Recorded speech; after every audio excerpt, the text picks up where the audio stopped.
Let's go ahead and get started. Hopefully everything seems to be working. And this is ECE 320A review for exam number 2. It looks like some of you did see the news announcement on the D2L website.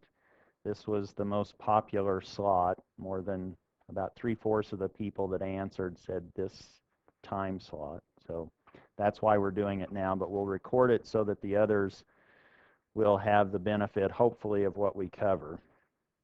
In general, there was a question before we even began on the percentage of topics focused on the exam.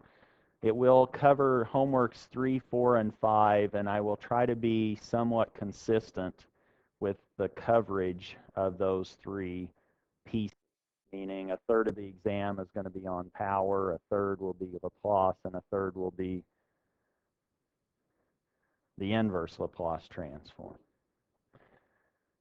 And maybe what I could do in anticipation of that, here's the previous practice exam. I've tried to cross out or indicate which parts might be fair game. Problem 2 would be a reasonable one, although that's a long problem. 5 and 6, and then 7 on the previous practice exam are potential problems. Really, we're concentrating on 3-phase power.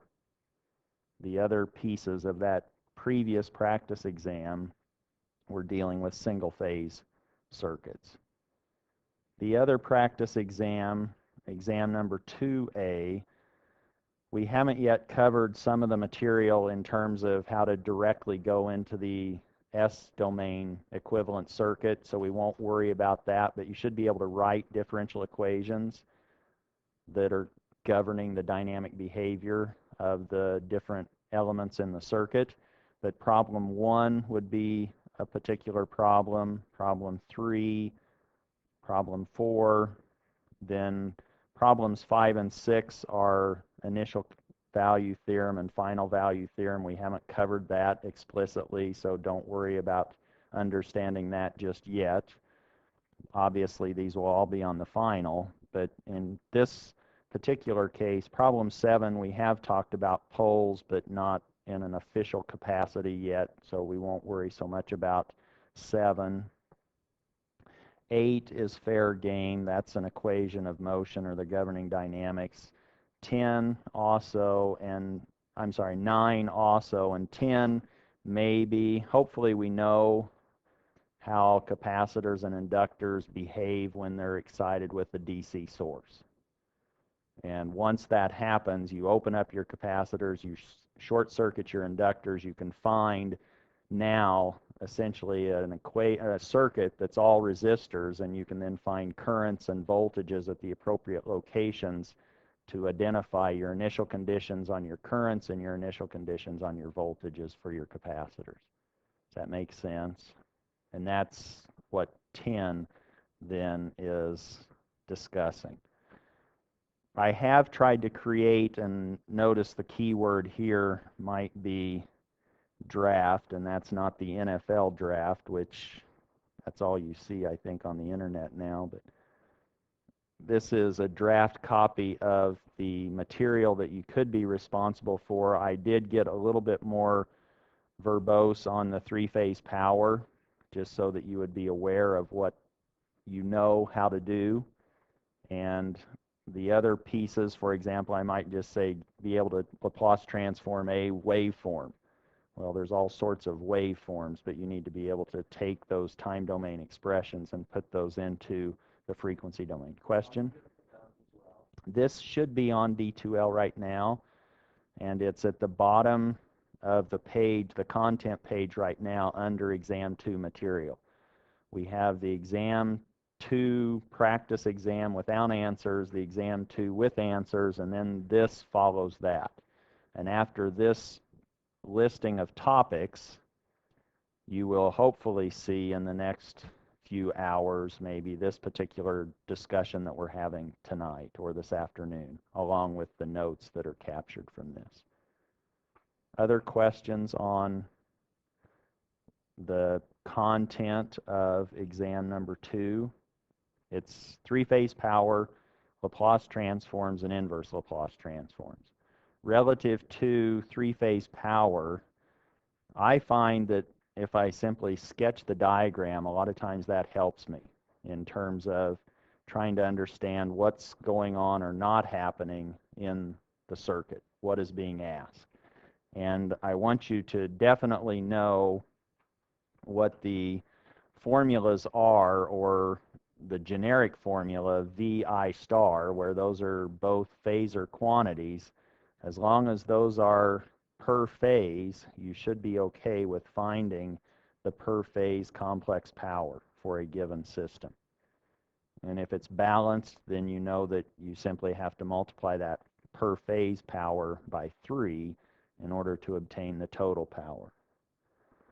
Then if you have the total complex power, you can simply identify the real part as P, total, the real average power. The imaginary part of that complex quantity is the reactive power in VARs. And if you need to start identifying things on a per phase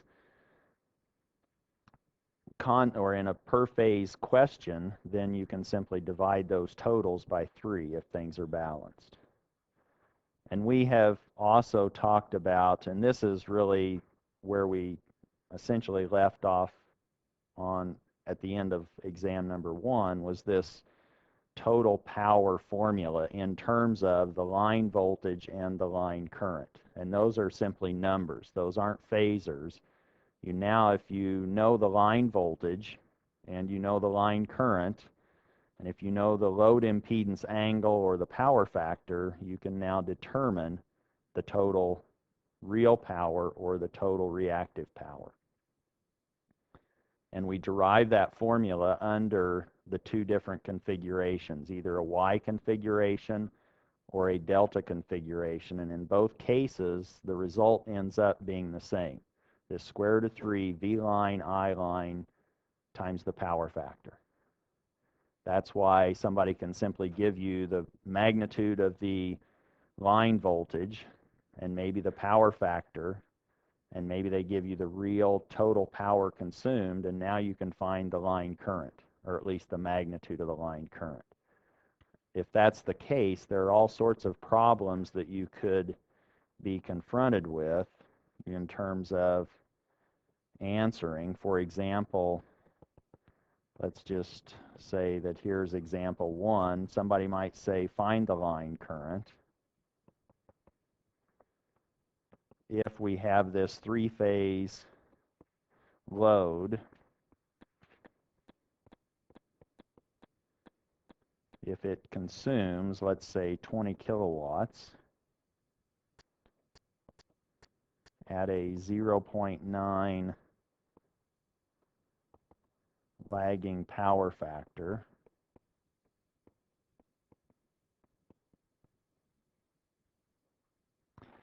and let's say when the line voltage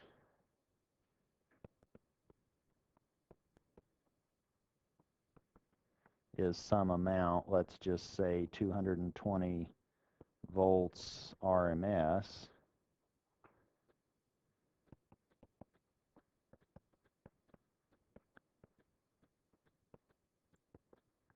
at the terminals of the load.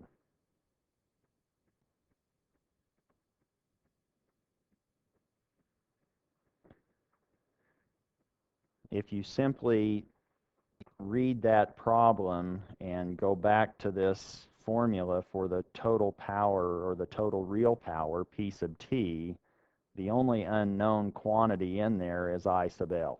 And you can simply solve for that unknown current, given this much information. So that shouldn't be, what I'm saying here with the answer is, if you now say, well, I know this equation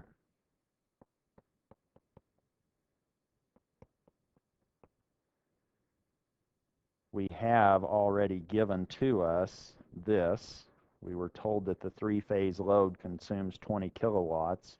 We were told this was 220 volts RMS, and we were told this was 0.9. We can now solve for I sub L. And we didn't even have to be told how the load was connected. This formula works for any connection structure. If you need more details, then you may have to pull that out of more information. But if we now said, okay, how could we keep going on that? You could say, well, that was one problem. Suppose now that for the system in problem 1, we might say find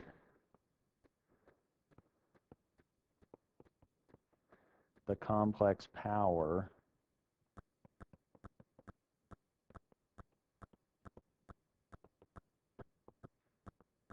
of the transmission line if this transmission line impedance, let's say Z sub t, is 100 plus J50 ohms per phase.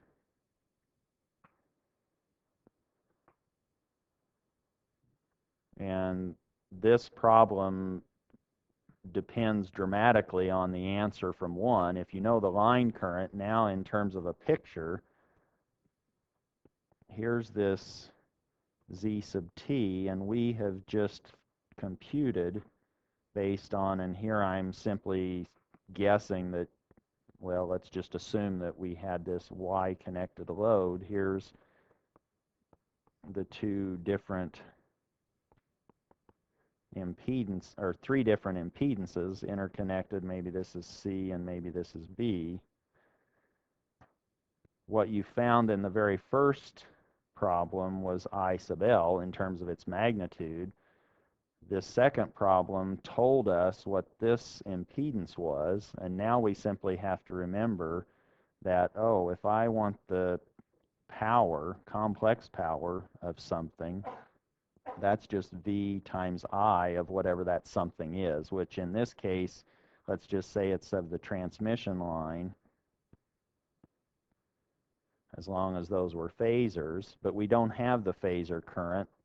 Well, we can rewrite this voltage in terms of currents.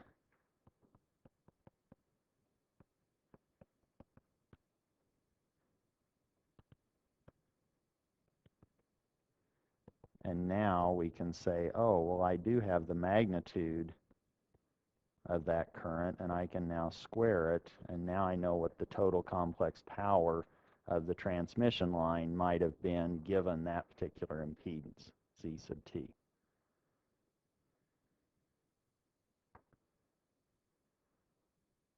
Then you could even say, okay, what's the power factor of the total, or what's the power factor seen by the generators? If you assume that your transmission lines are balanced or equal, now you have all of these different pieces to the puzzle. You simply need to add up all of your load powers and your transmission line powers and then find out what the effective ratio is between the reactive and the real to obtain the power factor seen by the generator. And then we would be talking about these source terminals back here at A. What's the power factor seen by on the sending end of the system? There's all sorts of ways that you could adjust or change this problem around. We could ask another problem. We could say something like, and using the same formula, find the power factor.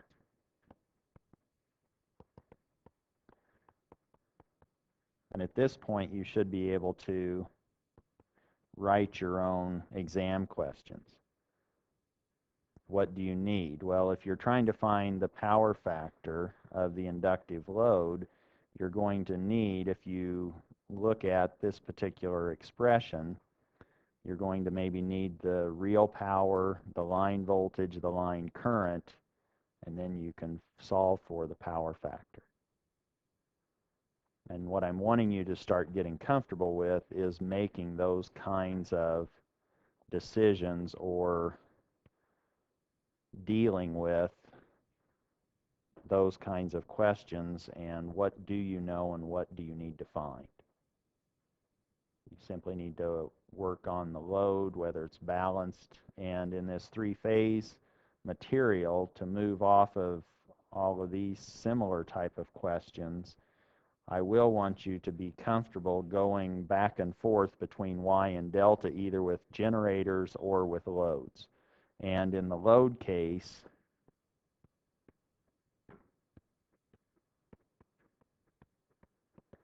it might be to your advantage to have your impedance values in a Y configuration or a delta configuration, depending on what you're playing with or what you're asked to do. For example, you might want to go Y to delta or delta to Y in an unbalanced configuration, and there you just need to make sure that you have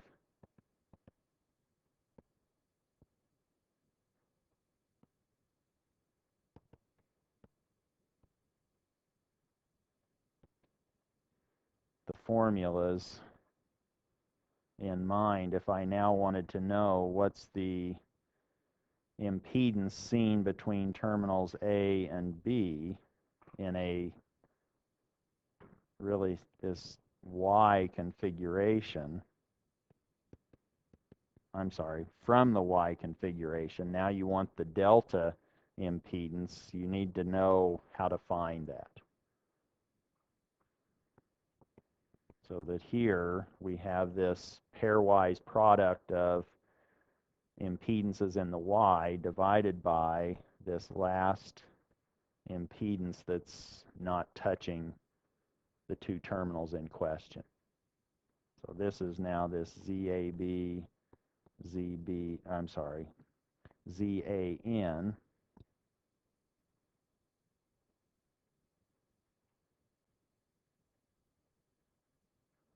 plus Z sub AN, Z sub CN plus Z sub BN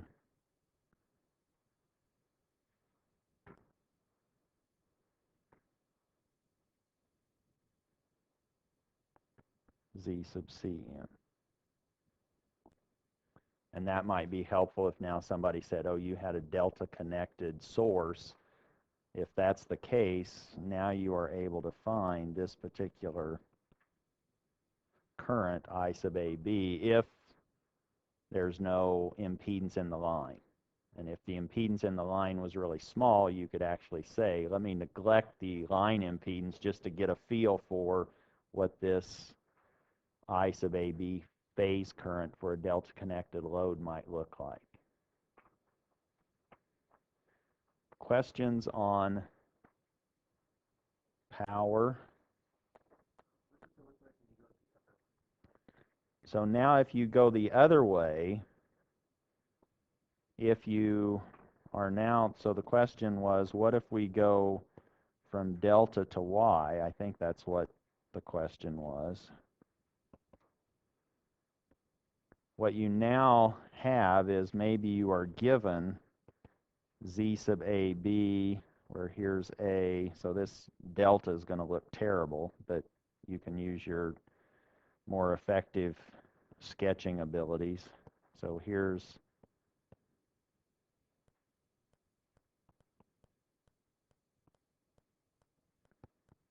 B and C, and what we may want to do is we may actually want this Z sub A, or we might want this Z sub B, or Z sub C. Does anybody remember what this formula looks like?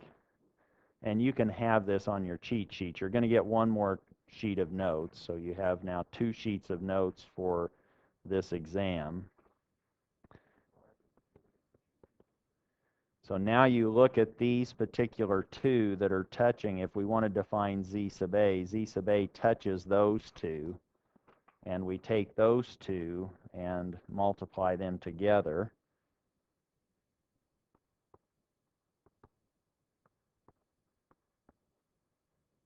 And then we have just the sum of all of those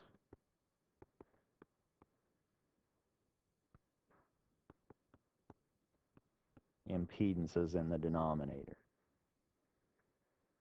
And what you can do just to check your work is you can say, okay, does this work in the limiting case if I have a balanced configuration? Meaning if now all of these z sub a b's and ca and bc are the deltas, if you replace those with an equivalent delta, you now have z delta squared over 3z delta, or you now have that zy is 1/3 of z delta, and that's consistent with what you would expect. Does that answer your question?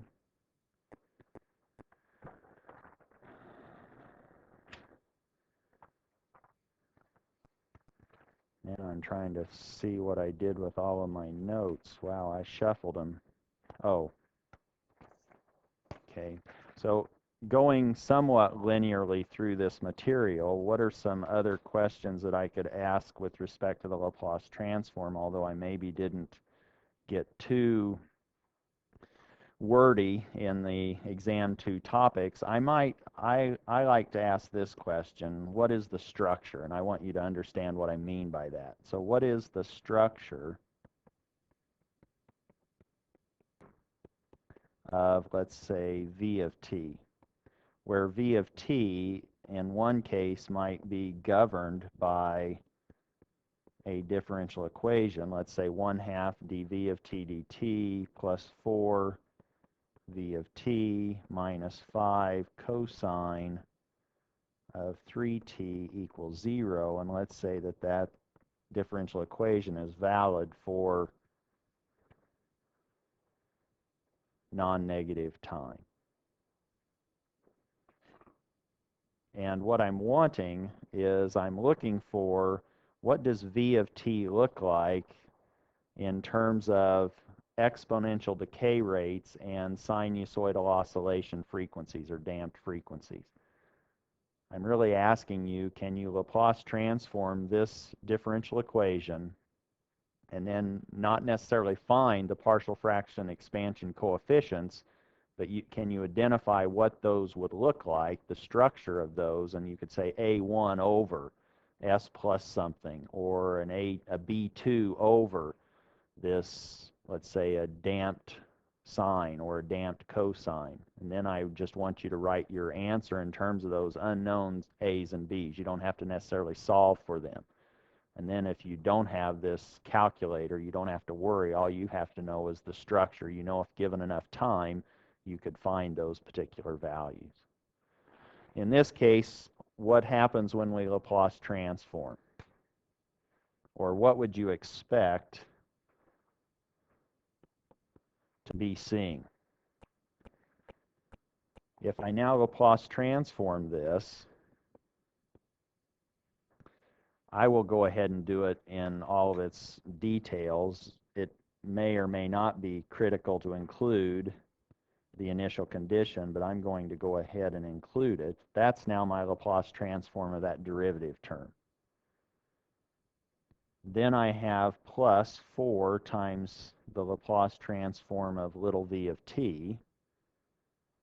And now I have 5 times the Laplace transform of a cosine. And what's the Laplace transform of a cosine?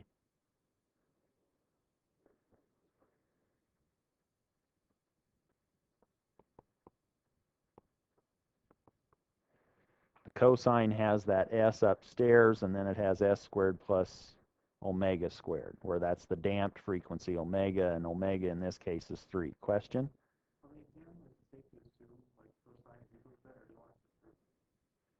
Oh, the question is, how much proof do I need to have? I'm assuming that you now are comfortable with proving or showing that the cosine does give you this Laplace transform. I'm not going to have you show that to me again. That'll be on your crib sheet. I want you now to just be able to say, oh, the Laplace transform of a cosine is simply s over s squared plus omega squared. or the damped cosine. If I had an e to the minus 6t, then I would have to put that factor in there. Now it would be s plus 6 over s plus 6 squared plus omega sub d squared. And you can immediately write that down. You don't have to show me that that's indeed the Laplace transform result. Does that answer that question? In this case, what I'm looking for is I'm looking for little v of t structure. To clean this up, let me just go ahead and multiply everything on all terms by 2.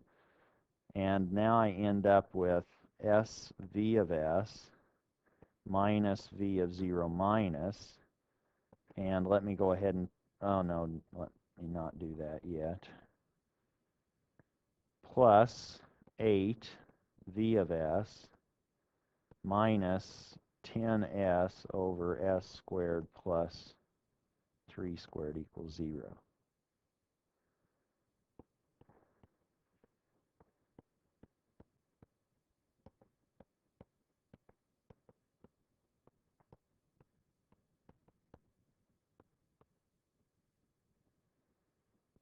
Or v of s is now this v of 0 minus over s plus 8 plus 10s over s plus 8 times s squared plus 3 squared.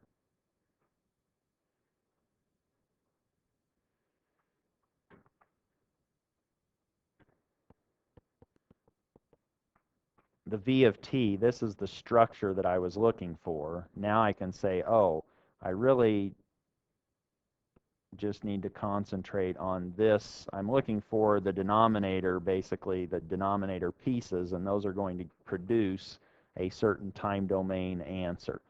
And this piece here is the same as that, and in the time domain I could simply combine those two pieces together. So I'm not going to worry about that. I'm just going to say those will produce something that is some a e to the minus 8t plus, and now I have this s squared plus 3 squared in the denominator, which could be a b cosine of 3t, but it also could have some sine piece. It depends on what's in the numerator. So I could have not only, I maybe started with a cosine, but that could excite that system in the sine and the cosine, basically, functional forms. And the potential is there to get both pieces. Or you could have written this as v of t is equal to a e to the minus 8t plus, let's say, a b bar cosine of 3t plus some angle theta. And that also is the structure of v of t, where the blue is equivalent to the green. Is that clear? The b bar just means it's not the same as b in the green. So the b bar, what is b bar? If you had to relate it to the green, could you? So now you know if you're trying to find these relationships, here's, let's say, the positive cosine axis, here's the positive sine axis. I would now have a b here, and my c was down here, so that if I now combine those,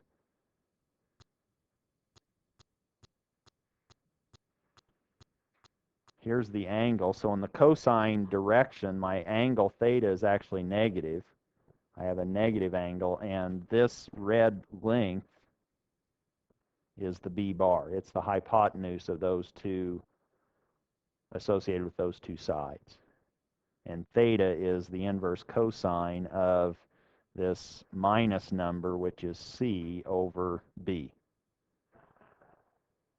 And that's how you could show that those two are equivalent, or you could use your trig identities. Questions on that? That's one problem with structure. I could ask you another one, meaning what if I said, okay, that was part A. Now you are given the following.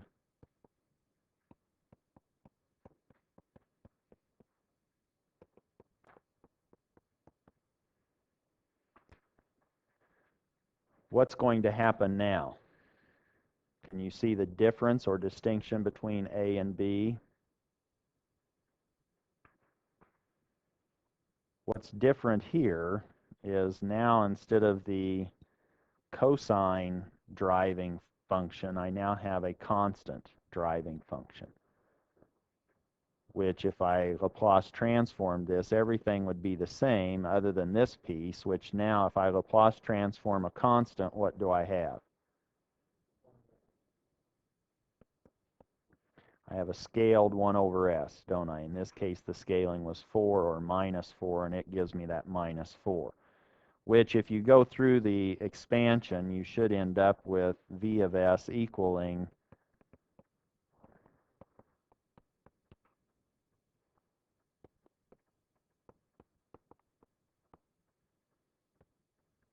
or the structure for this v of t is now some constant, let's say k1 plus a k2 e to the minus 8t for t greater than or equal to 0.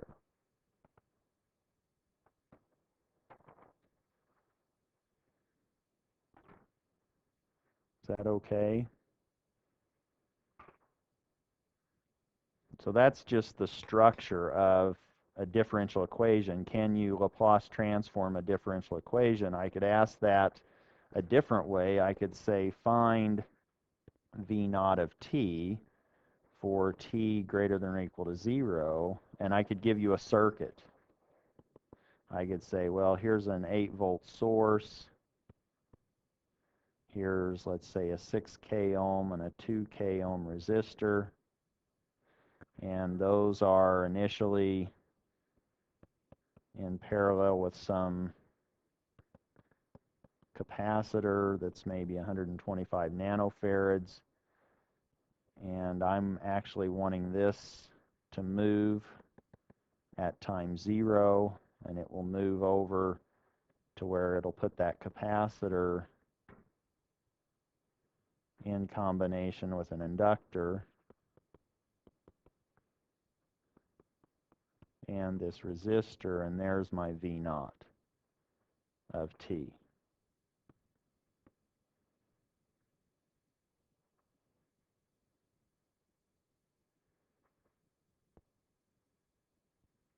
This problem is similar to the previous problem, except now you have to, from the circuit, find the differential equation.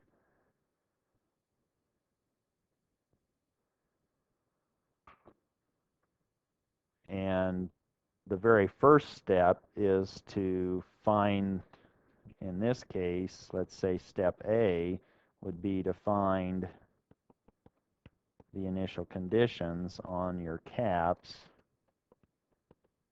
and inductor. Can we just eyeball that? If this switch has been on the left terminal for a long time prior to switching at t equals 0, what happens to that capacitor? It's going to have the voltage across it that that 2K ohm resistor has, which that's going to be divided, or a fraction of that 8 volts. And in this case, we have 2 over 8, or we have 2 volts that are now going to be over that capacitor initially. And what's the inductor current initially? 0. Now we know what so we've found that V sub C, let's say 0 minus, is 2 volts, and I sub L, if this is I sub L of 0 minus, is 0 amps. We've now determined what that is. We can now say, okay, let's look at this for non-negative time. And we can then just say we have this capacitor, we have the inductor, and we have the resistor.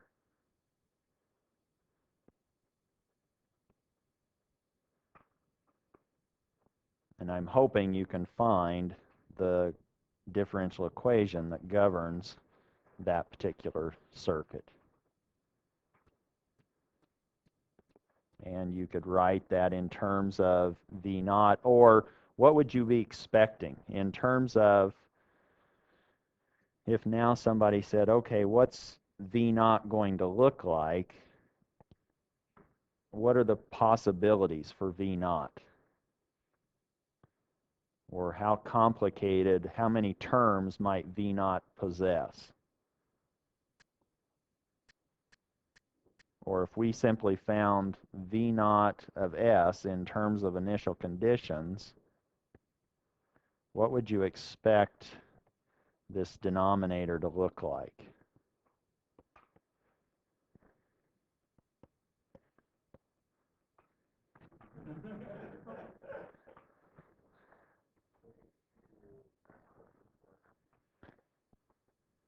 I don't want too many details, but how many energy storage devices do you have?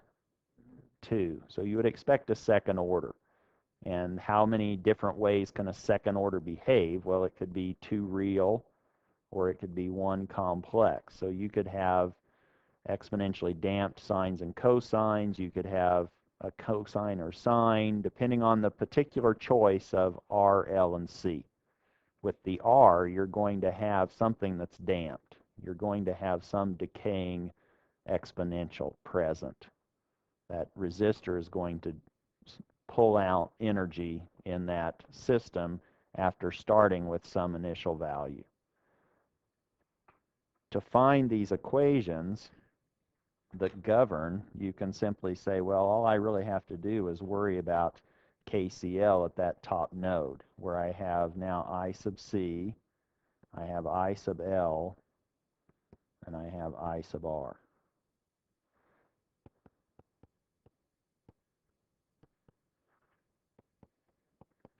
Meaning if you wanted some partial credit,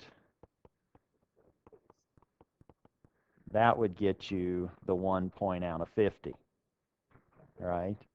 Just writing that down.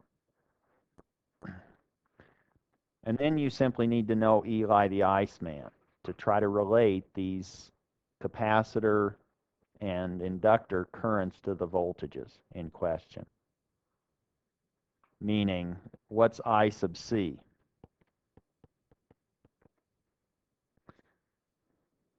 I is C dV dt, and the capacitor voltage is the same as that unknown voltage that we would be interested in. In this case, then we have C dV naught of t dt. What do we like to write our equations in terms of? If we're writing differential equations, what I want you to start learning in this class is, oh, I need to concentrate on capacitor voltages and inductor currents. You're looking then at time rates of change, or derivatives for capacitor voltages and derivatives for inductor currents.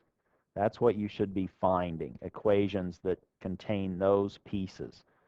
And now you've found one of those. You've now found this, which can now go in there, and now you have a first derivative piece in your KCL expression.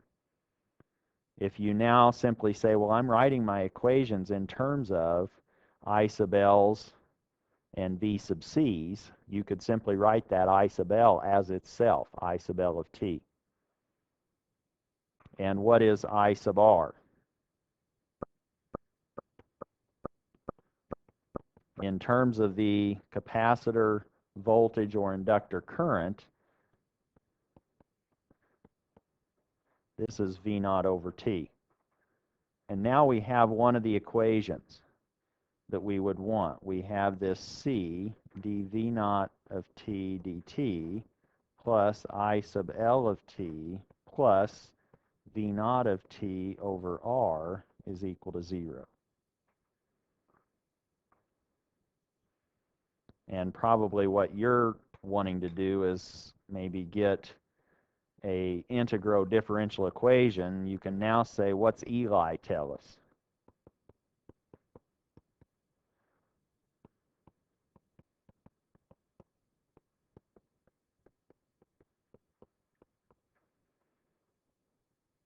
One approach would be to use, so this is really the other equation that governs the dynamic behavior, and this is simply, in this case, V naught of t. And now you're done. But you have these two coupled first-order differential equations, which you could Laplace transform both of those and solve for the variable of interest, which could be V naught. Or you could simply say, oh, I don't quite follow what he's doing. You could actually say, well, then solve this Eli equation for I sub L, and you have 1 over L integral of V naught, let's say, of x dx from 0 to t. And you might have an initial condition on that inductor current in general. In our case, we didn't in our particular circuit. And now you could use this relationship up there, and now you have effectively this second order differential equation. You have a first derivative and an integral and a V naught by itself. And you could Laplace transform that integral differential equation. If you do that, you will eventually end up with, and so I'll leave that math or algebra to you, but you should end up with, you now Laplace transform that derivative. You have c times s v naught of s minus v naught of 0 minus, etc., plus you have this 1 over sl v naught of s. That was Laplace transforming the integral. If I've now plugged that in up here, and then I have plus 1 over r v naught of s equaling 0.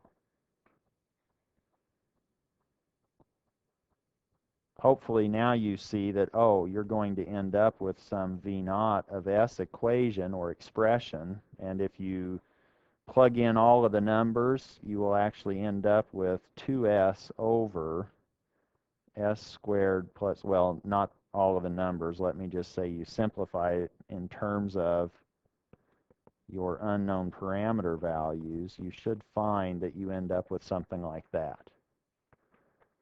And if you plug in the numerical values for R, L, and C,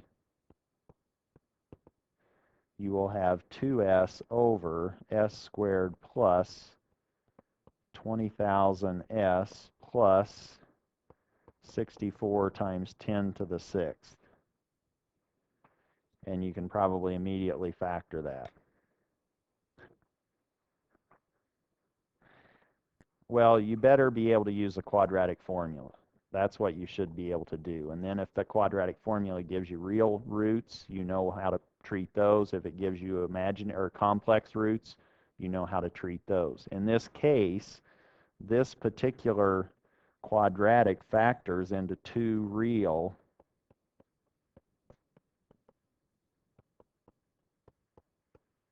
roots. And what's then the structure for V naught of t?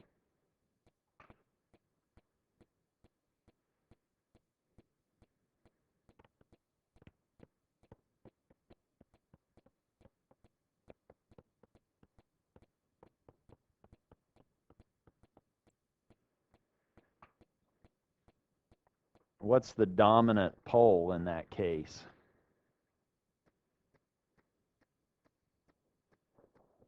$4,000.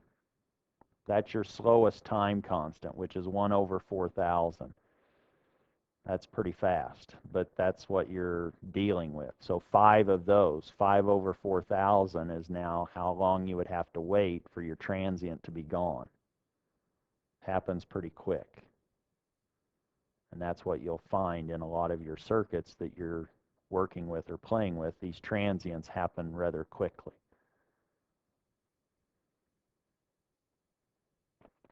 Questions on that?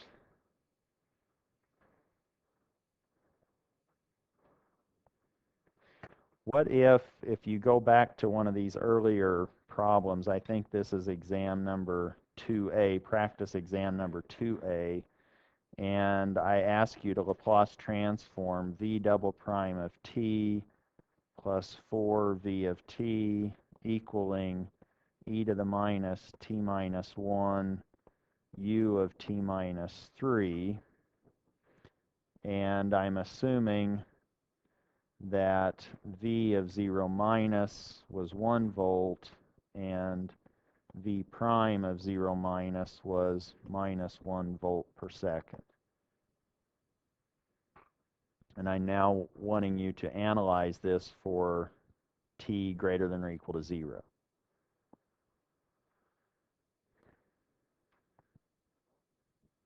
The interesting part of this is this piece. That's sort of the question. Hopefully you can Laplace transform the second derivative and the function itself and insert the appropriate initial conditions. But now the interesting part here is you're trying to now Laplace transform this piece. It wouldn't be so hard if the arguments were the same. If they were both t minus 3, then you have this delay of 3 units. But you can force that to happen. You can say, well, I can make that t minus 3, but you can't just arbitrarily add or subtract a number. You can add 0 or subtract 0, or you can multiply by 1. In this case, I actually subtracted 2, so I have to add 2 back in. And now I have u of t minus 3. But now I'm playing with our knowledge of exponentials. I now have e to the minus t minus 3, and I have e to the minus 2 u of t minus 3. Pardon? Did I do something wrong? And now what I'm really wanting you to understand is that's just a scaling factor. You now can say, oh, this is just e to the minus 2, some number, e to the minus t minus 3 u of t minus 3. And what's the Laplace transform of e to the minus t minus 3 u of t minus 3?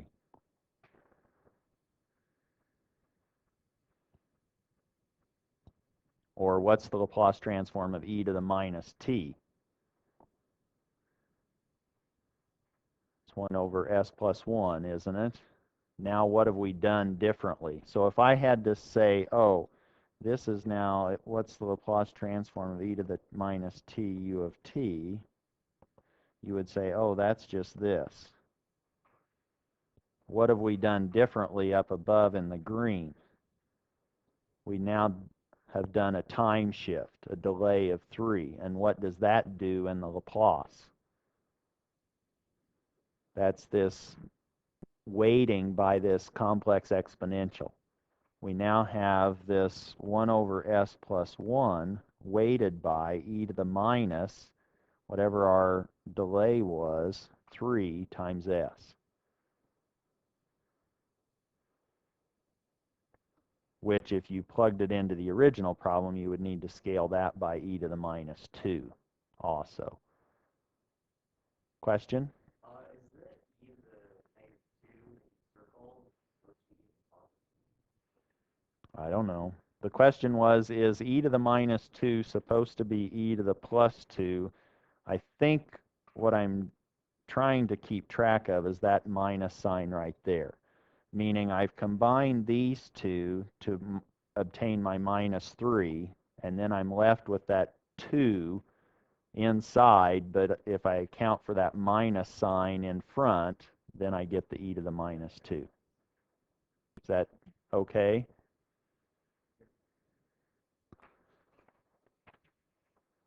How about we look at some inverse Laplace transforms, since we're